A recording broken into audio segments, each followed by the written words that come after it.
Hello, everybody. We're back and very, very, very blessed to be with the man of men, somebody that knows more about the Constitution and what used to be called the Bill of Rights than anybody that I know. And I keep asking if you know anybody that knows more than this man, Judge Andrew Napolitano, let me know. Judge, thanks for being here. I was on Coast to Coast last night. And one of the questions I got was, I told them about, it's a crime syndicate, what we call a political party, and that the only way I could see it positively changing is with a new third party. And I had mentioned to you that several weeks ago, only a couple of weeks ago, I took out the domain name wethepeoplesparty.us. That should have been gone when the internet revolution began. Then I took out wethepeoplesparty.world a couple of days later. So they asked me, who do you think should be president? And I said, Judge Andrew Napolitano. And they agreed with me. Person that said, now whose show is this? It's Coast to Coast. It's a big show. George Norrie. It's an overnight show. I had to go on the air at 1:00 in the morning Eastern time. Oh my goodness! They're out west, but it's a big show. I've been doing it for many years. But anyway, you're the man that we need as the president of the United States, because our Constitution and Bill of Rights are being stolen from us in front of everybody's eyes. And you have an article coming out tomorrow. When presidents kill. I mean, the title should be incongruous, but it's not startling anymore. Presidential killing. It didn't start with Donald Trump and probably won't end with him. I didn't mean to interrupt you, but it's startling that we're writing about and talking about this, Gerald. No, you're not interrupting me at all. But again, when you said when presidents kill, who was the guy? Let's see, before Trump, Obama, the Nobel Peace of Crap Prize winner, quoted in the book Double Down, I'm really good at killing people. He, of course, killed Americans with drones in Yemen, and his press secretary mocked the fact that one of them was a 16-year-old boy. The father was born in Arizona. The boy was born in Virginia. The press secretary said, well, he should have chosen a different father. I mean, an incongruous statement, but such satirical indifference to the value of human life. And then, as you pointed out, after he left office, Obama boasted about this. Yeah. Trump, of course, boasts about it as well. We don't know if anybody on those speedboats is an American. We don't even know the names of the people on them. But so far, 4 speedboats and between 17 and 25 people have been murdered by the United States military. These are speedboats that leave Venezuela and are aiming for some island not far from it. The closest any of these speedboats has come to the United States of America, 1,500 miles. How could the boat present an imminent threat to the United States of America? These are not naval ships. These are boats like you would take out on a Saturday afternoon if you live on the water. Again, and there's hardly any media coverage of it. And I want to read what you wrote here in the beginning. During the past 6 weeks, President Donald Trump has ordered U.S. troops to attack and destroy 4 speedboats in the Caribbean Sea, again, 1,500 miles from the United States. The president revealed that the attacks were conducted without warning, were intended to not to stop, but to kill all persons on the boats, and succeeded in their missions. Trump has claimed that his victims are narco-terrorists who are planning to deliver illegal drugs to willing American buyers. He apparently believes that because these folks are presumably foreigners, they have no rights that he must honor, and he may freely kill them. As far as we know, none of these nameless, faceless persons were charged or convicted of any federal crime. We don't know if any were Americans, but we do know that all were just extrajudicially executed. You know, before you go into the details, what kind of a human being would brag about killing other people? Where is the outrage of humanity saying, how can you dare do this and say this? And again, it's one president after another. I forgot. Right. Biden, Bush, Clinton, Truman, JFK, Nixon. They go down the list. John F. Kennedy didn't want to kill him, so they killed him. I forgot that. Right. I don't know if the office turns people, or if we just have had a succession of psychopaths in that office. But people who don't value human life should not be in a position to take the lives of others. There's no outrage in the United States. There's no outrage in the Congress. There's nothing the courts can do about this. And Trump will just keep killing. At some point, maybe the military will miss its target, and somebody will have a cause of action against the president, and it'll bring it into the courts. Otherwise, this is just going to keep going on and on and on. In a sane society, a president who murders innocents would be removed from office by a legal process. But the Republicans in Congress, with the exception of Congressman Thomas Massey and Senator Rand Paul, both from Kentucky, are totally under the presidential thumb. Yesterday, the Senate Judiciary Committee expressed horror when they learned that Jack Smith, the then special counsel investigating the president, had copies of their metadata, that is, their phone records, who they called, when they called, how long the phone call was. They have nobody to blame but themselves. He obtained it perfectly lawfully under statutes Congress has written that allows the FBI to write their own search warrants and obtain telephone records on anybody they want without going to a judge with probable cause, as the Fourth Amendment requires. And these clowns in the Congress probably never imagined that the authority they gave to the FBI to invade the privacy of all of us would be used against them. The only one who didn't have a right to complain, and I rarely say anything nice about him, is Senator Josh Hawley, who has consistently voted against these surveillance authorities. Everybody else on that committee has voted in favor of the authorities that were used against them. So we live in a very, very strange world. Presidents kill FBI spies. Congress authorizes it. I mean, you and I have said this many times. We have one party, the Uniparty, and it has a Republican wing and a Democrat wing, but it doesn't matter who's in power. Presidents kill, wars rage, debt increases, surveillance gets more intense. And it just keeps getting worse. Yes. And again, to go back to this Venezuela issue, where they're saying that these are narco terrorists and that's why they're killing them. You're going to have former Colonel Douglas McGregor on, and he's saying that the United States is prepared to attack Venezuela as well as Iran. And let's go back to Trump in Venezuela. Let's go back to when he was president back in 2019. When he tried to overthrow the Venezuelan government, had nothing to do with narco terrorists. He wanted to overthrow the Maduro government and put in that little clown boy, Guaido. People have no idea about this. Right. All they're doing is buying the crap that they're spewing out now. We got to stop those narco terrorists.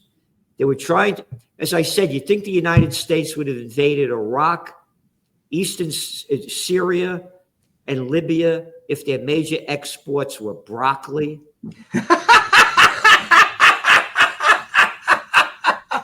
At least make it broccolini or broccoli Rob. Yes. Yeah. I mean, no, of course not. And what's want to steal the oil. And Venezuela is very, very, very, very rich in oil. Yes.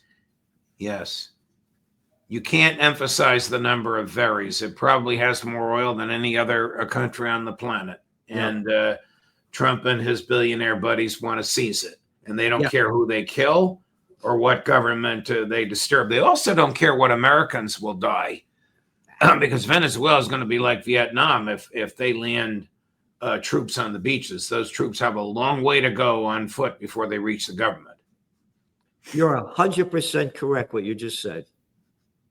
There's no way, and everybody get this in your head, America has not won a war since World War II, and would have won that one without the Russians. But we can't say that. Precisely correct. And the Russians lost 27 million human beings, overwhelmingly civilian, but 27 million human beings repelling the Nazis. Yeah. So this is very serious what's going on. And this article you have is so important because, again, it's another one of how they keep robbing us of our freedom. I have so many things underlined here. In wartime, U.S. troops can lawfully kill enemy troops that are engaged in violence against them. But pursuant to these Supreme Court cases, the United Nations Charter, a treaty that the U.S. wrote, as well as International Covenant of Civil and Political Rights, another treaty that the U.S. wrote, if combatants are not engaged in violence, they may not be harmed, but only arrested. And then you go on to, now back to Trump ordering the military to kill foreigners in the Caribbean. International law provides for stopping ships engaged in violence in international waters. It also provides for stopping and searching ships with probable cause for search in U.S. territorial waters. Not 1,500 miles away from us. And here's how dumb they really were, Gerald. And this is what happens when you have a Secretary of Defense and a Secretary and an Attorney General who'll do whatever the president wants rather than pushing back and explaining the law. If these guys really were drug dealers destined to the United States, it seems inconceivable because there's no way the boat could make it to the United States. But let's assume for the sake of argument, Trump's argument is correct. If they had arrested them, checked out the boat, found the drugs, prosecuted them, and then negotiated with one of them for a plea deal, they would have learned about where the drugs came from and who's really pushing the stuff and who's the drug kingpin. It would have been a far more efficient way to prevent drugs from getting here than just murdering these people. But we have a president who, probably because of some of his own mental and emotional deficiencies, wants to project violence as if that is a sign of masculinity and compliance with what the voters want.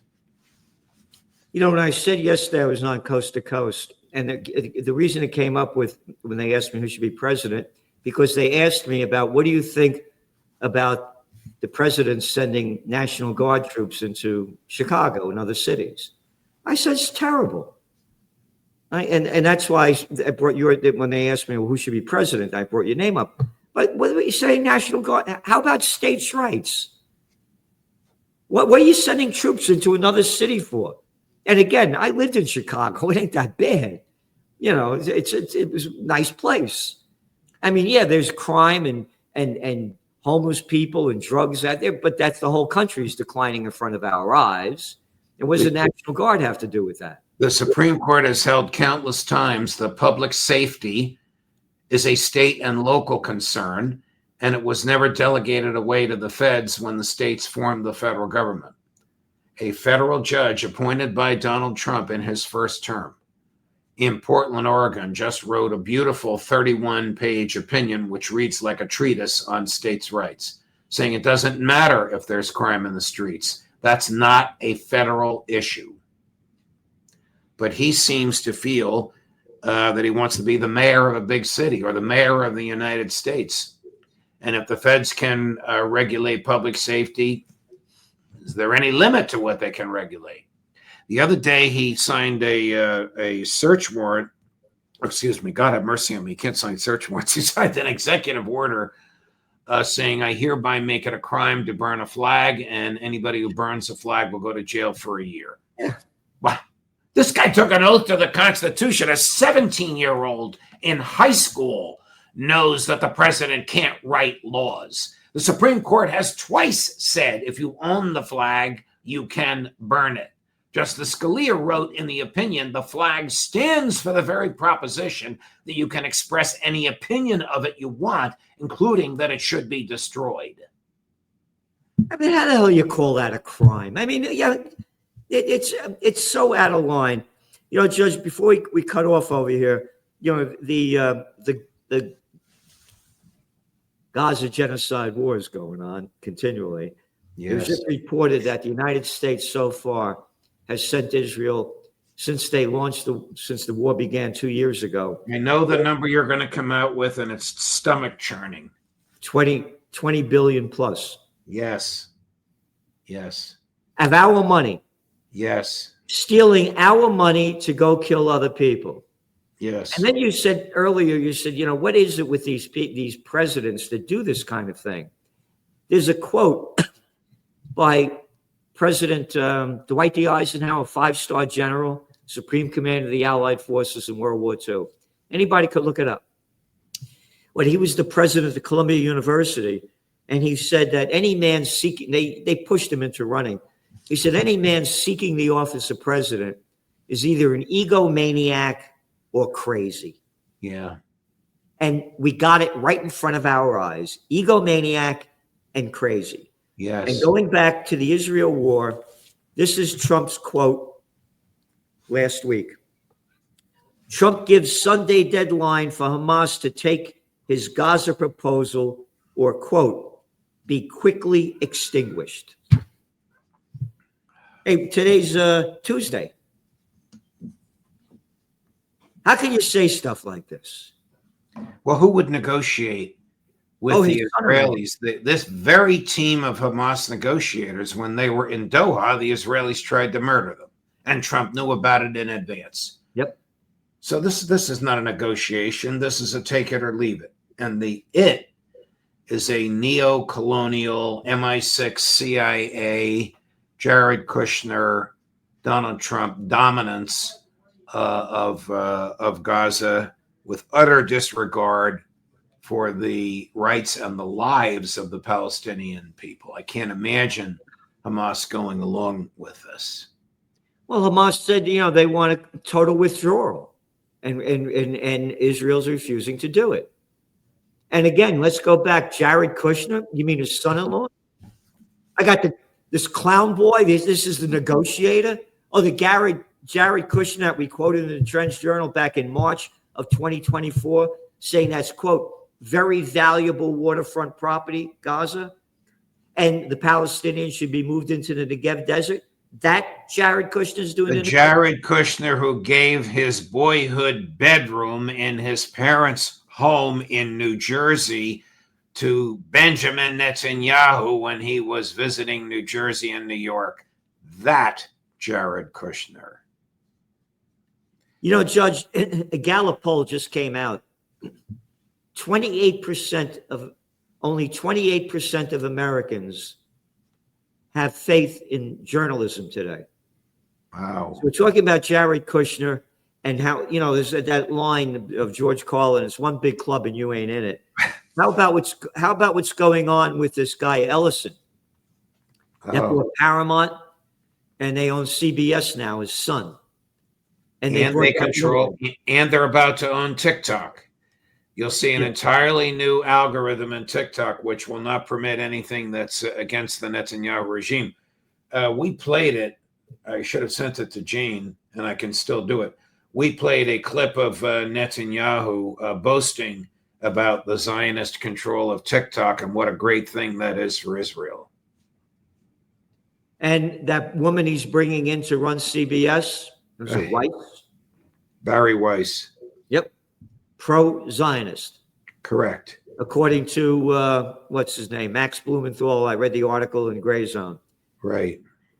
And so there's no media anymore, and most of the people know it. So that's why you want to go to Judging Freedom, because you have people on there that they don't have on the mainstream media. And of course, we have the Trends Journal magazine. Judge, here's the cover of this week's. I don't know if you saw it. Yeah, put it up there. Here we go. Politicians are puppeteers. We the Right. people are their puppets. Be good little boys and girls. Follow your leader. Right. I'm sorry to say it's true.